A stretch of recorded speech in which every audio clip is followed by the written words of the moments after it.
চলে এসেছি পোস্তর বড়া। তো পোস্তর বড়া খুব সুন্দরভাবে বানিয়ে নেবো, একদমই ভাঙবে না, গোটা গোটা থাকবে। আর গরমের দিনে কিন্তু অনেকেই পোস্তর বড়া করে থাকে, তো অনেক সময় ভেঙে যায়। তো যাদের ভেঙে যায় তারা একটু টিপসগুলো ফলো করে নাও, তাহলে দেখবে ভালো করে পোস্তর বড়া তোমরাও বানিয়ে নিতে পারবে। বাড়িতে অনেক সময় গেস্ট আসে, তো পোস্তর বড়া অনেকে বানাও, আবার অনেকে এমনিও তোমরা ঘরে বানিয়েও খাও। তো যাই হোক, আমার দেখে একটু বানিয়ে নেবে, খেতেও কিন্তু খুব টেস্টি হবে। আমি দিয়ে দিলাম ছাতু আর নুন, আর একসঙ্গে ভালো করে মেখে নেবো এভাবে। তবে বড়াটা খুব টাইট করে মাখতে হবে, এরকমই থাকবে বড়াটা।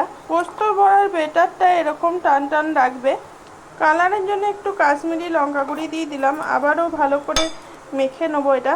পোস্তর বড়ার বেটার আমার ভালো করে মাখা হয়ে গেছে, তাহলে অবশ্যই তোমরা কিন্তু ছাতু দেবে। ছাতু দিলে কিন্তু টেস্টটা অন্যরকম লাগে, আর খেতেও কিন্তু খুব সুস্বাদু হয়। কড়াইয়ে তেল গরম হয়ে গেছে, একে একে বড়াগুলো দিয়ে দিচ্ছি। তবে বেটারটা যত টাইট করবে ততই কিন্তু ভালো হবে বড়াগুলো। অনেকেই কিন্তু ছাতুর বদলে দিয়ে থাকে আটা, তো ছাতু না থাকলে আটা দেবে, তবে ছাতুর টেস্টটা খেতে কিন্তু খুব সুন্দর লাগে। একে একে সমস্ত বড়া আমি দিয়ে দেবো এইভাবেই। একে একে সমস্ত বড়া এখানে আমি হতে দিলাম, আর আস্তে আস্তে উল্টিয়ে ভেজে নেব। বড়াগুলো অনেকটাই ভাজা হয়ে এসেছে এক পিঠটা, তো উল্টিয়ে দিচ্ছি এইভাবে। আর দেখো বড়াগুলো কিন্তু গোটা গোটাই থাকবে, ভেঙে যাবে না, আর খুব সুন্দর হয়ে যায়। তো এইভাবেই কিন্তু করে নেবে তোমরাও, আর লো হিটে করবে, তাহলে বড়াগুলো ছেড়েও যাবে না আর ভেঙেও যাবে না। আস্তে আস্তে কিন্তু উল্টাবে এইভাবে। আমি কিন্তু পুরো স্টেপটাই দেখিয়ে দিচ্ছি কিভাবে করবে। সমস্ত বড়াগুলো আমি উল্টিয়ে নিলাম, আর আরেক পিঠও ভালো করে ভেজে নেব। দুই পিঠে ভালো করে ভেজে নেব, ভালো করে ভেজে নিতে হবে। আর কাঁচা থাকলে কিন্তু ভালো লাগে না, তো তার জন্য কিন্তু ভালো করে ভেজে নিতে হবে। আরেক পিঠও ভালো করে ভাজা হয়ে যেতে। পোস্তটা অবশ্যই কিন্তু তোমরা ভালো করে ছাঁকনিতে ছেঁকে ধুয়ে তারপরে বাটবে শিলে বা মিক্সিতে। একটু ভালো করে পেস্ট করে নিলে তাহলে কিন্তু খেতেও ভালো লাগে পোস্তটা। তবে নিরামিষের দিনে যদি এরকম পোস্তর বড়া হয়ে যায় তাহলে কিন্তু খেতে দারুণ লাগে। পোস্তর বড়া, ডাল, আলু সেদ্ধ, সয়াবিনের তরকারি এইসবগুলো হয়ে গেলে তো আর কোনো কথাই থাকে না।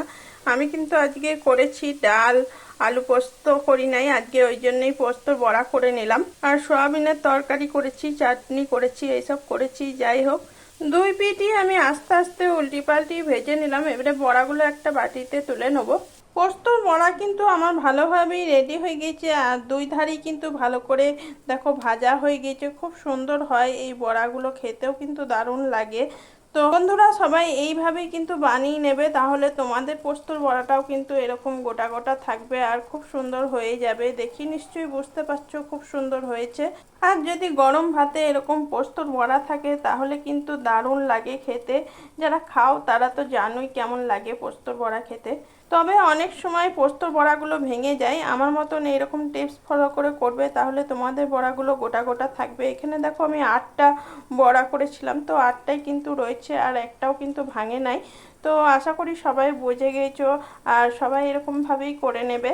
আর যদি এরকম বড়া তোমরা ঘরের লোককে করে খাওয়াও বা অতিথিকে করে খাওয়াও, তাহলে কিন্তু তাদের মন খুব ভালো হয়ে যাবে। তার জন্যে কিন্তু এরকম সুন্দর বড়া করে নিতে হবে, আর অতিথিকে আপ্যায়ন করে দেবে, তাহলে কিন্তু দারুণ হয়ে যাবে ব্যাপারটা। তো যাই হোক বন্ধুরা, অনেক কথা বললাম, আর রেসিপিটা নিশ্চয়ই ভালো লেগেছে। আর রেসিপিটা ভালো লাগলে অবশ্যই জানাবে। এখনকার ভিডিওটা এই পর্যন্তই, আবার পরে চলে আসবো অন্য কোনো রেসিপি ভিডিও নিয়ে। আর সমস্ত বন্ধুদের জন্য রইল অনেক অনেক ভালোবাসার শুভেচ্ছা। টাটা, বাই বন্ধুরা।